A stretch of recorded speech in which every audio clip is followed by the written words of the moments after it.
ओशो का ये कथन कि प्रत्येक व्यक्ति इस दुनिया में एक विशिष्ट नियति के साथ आता है, ये विचार व्यक्त करता है कि हम सभी के पास एक खास उद्देश्य और भूमिका है जिसे हमें इस जीवन में निभाना है। ओशो के अनुसार हर व्यक्ति अपने आप में अनोखा है और उसके जीवन का एक विशिष्ट उद्देश्य है। इस उद्देश्य को पहचानना और उसे पूरा करना ही वास्तविक संतोष और आनंद का स्रोत है।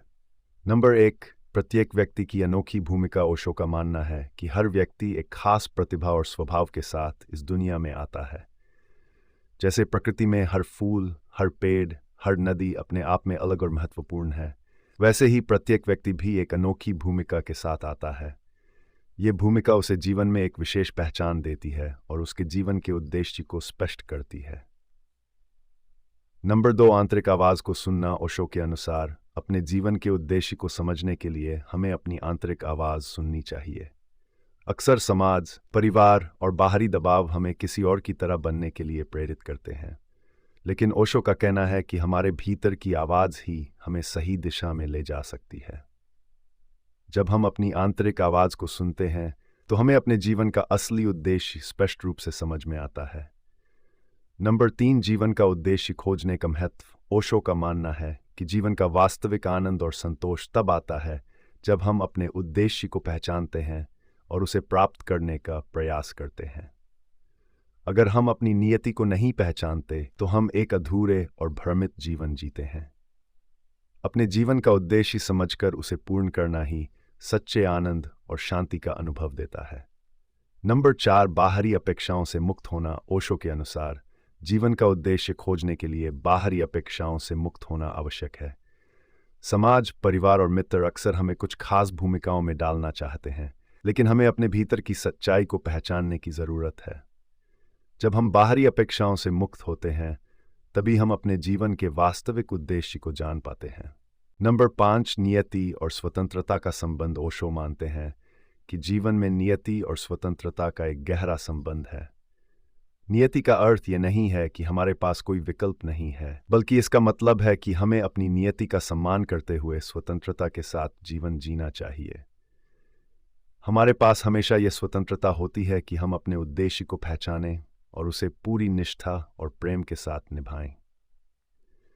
नंबर 6, स्वयं का विकास और योगदान। ओशो के अनुसार हमारा जीवन उद्देश्य न केवल स्वयं के विकास के लिए होता है, बल्कि यह समाज और सृष्टि के विकास में योगदान देने के लिए भी होता है।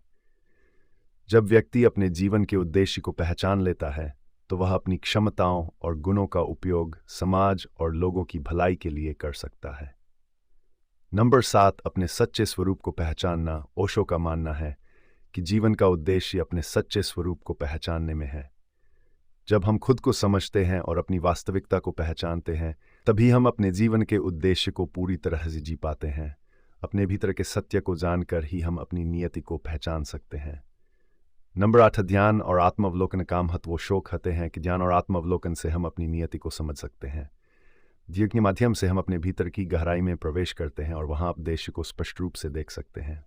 ध्यान हमें बाहरी दुनिया के शोर शराबे से मुक्त करके हमारे भीतर की सच्चाई तक पहुंचाता है। नंबर 9, जीवन को पूरी निष्ठा और समर्पण के साथ जीना। ओशो का मानना है कि जब व्यक्ति अपने उद्देश्य को पहचान लेता है तो उसे पूरी निष्ठा और समर्पण के साथ जीना चाहिए। जीवन के प्रति समर्पण का यह भाव हमें हमारे उद्देश्य को पूरी तरह से जीने और उसमें अपनी पूरी ऊर्जा लगाने में मदद करता है।